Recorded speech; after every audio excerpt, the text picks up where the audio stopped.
इतिहास रहा है। बद्री विशाल से सेतुबंध रामेश्वरम की यात्रा, गंगोत्री से गंगा सागर की यात्रा, द्वारकाधीश से जगन्नाथपुरी की यात्रा, द्वादश ज्योतिर्लिंग की यात्रा, 4 धामों की यात्रा, कैलाश मानसरोवर यात्रा, कांवड़ यात्रा, शक्ति पीठों की यात्रा, पंढरपुर यात्रा, आज भी भारत के कोने कोने में कोई न कोई यात्रा निकलती रहती है। लोग आस्था के साथ उनसे जुड़ते रहते हैं। तमिलनाडु में भी कई यात्राएं प्रसिद्ध हैं।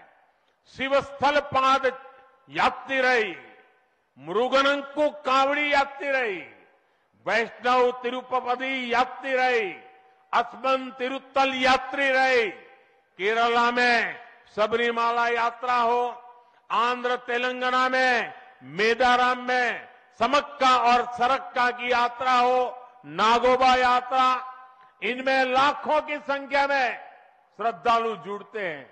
यहां बहुत कम लोगों को पता होगा कि केरला में भगवान राम और उनके भाइयों भरत, लक्ष्मण और शत्रुघ्न के धाम की भी यात्रा होती है। ये यात्रा नालंबम यात्रा के नाम से जानी जाती है। इसके अलावा देश में कितनी ही परिक्रमाएं भी जारी रही है। गोवर्धन परिक्रमा, पंचकोशी परिक्रमा, 84 कोसी परिक्रमा, ऐसी यात्राओं और परिक्रमाओं से हर भक्त का ईश्वर के प्रति जुड़ाव और मजबूत होता है। बौद्ध धर्म में भगवान बुद्ध से जुड़े स्थलों गया, लुम्बिनी, कपिलवस्तु, सारनाथ, कुशीनगर की यात्राएं होती हैं। राजगीर बिहार में बुद्ध अनुयायियों की परिक्रमा होती है। जैन धर्म में पावागढ़, समेत शिखर जी, पालीताना, कैलाश की यात्रा हो। सिखों के लिए पंच तख्त यात्रा और गुरुधाम यात्रा हो। अरुणाचल प्रदेश में नॉर्थ ईस्ट से परशुराम कुंड की विशाल यात्रा हो। इनमें शामिल होने के लिए श्रद्धालु पूरी आस्था के साथ जुड़ते हैं। देश भर में सदियों से हो रही इन यात्राओं के लिए वैसा ही समुचित इंतजाम भी किए जाते हैं। अब अयोध्या में हो रहे ये निर्माण कार्य यहां आने वाले हर राम भक्त के लिए अयोध्या धाम की यात्रा को, भगवान के दर्शन को और आसान बनाएंगे। साथियों, ये ऐतिहासिक क्षण बहुत भाग्य से हम सभी के जीवन में आया है। हमें देश के लिए नव संकल्प लेना है, खुद को नई ऊर्जा से भरना है।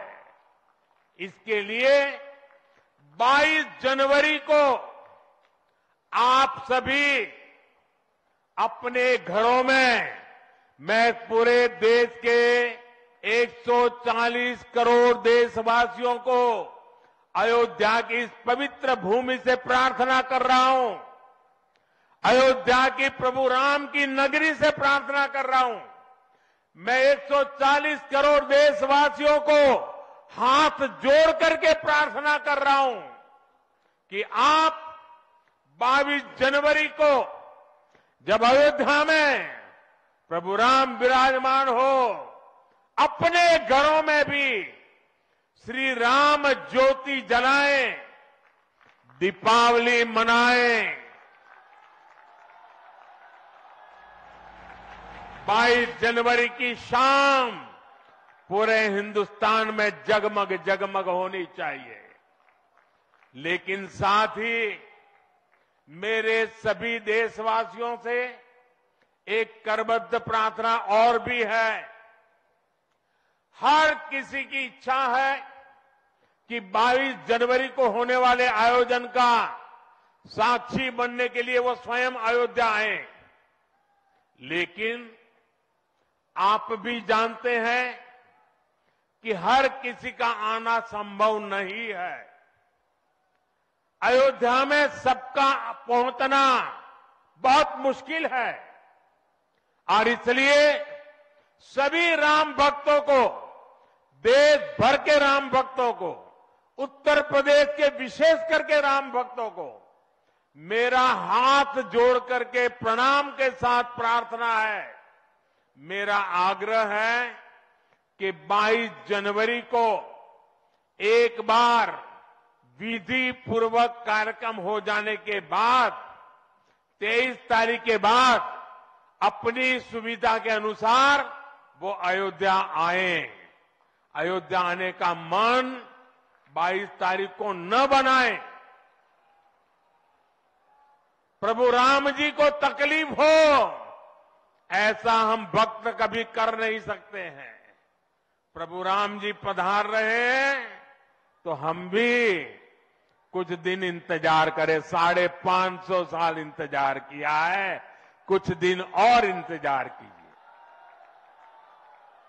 और इसलिए सुरक्षा के लिहाज से, व्यवस्था के लिहाज से मेरी आप सबसे बार बार प्रार्थना है कि कृपा करके, क्योंकि आप प्रभु राम के दर्शन, अयोध्या का नव्य भव्य दिव्य मंदिर आने वाली सदियों तक दर्शन के लिए उपलब्ध है।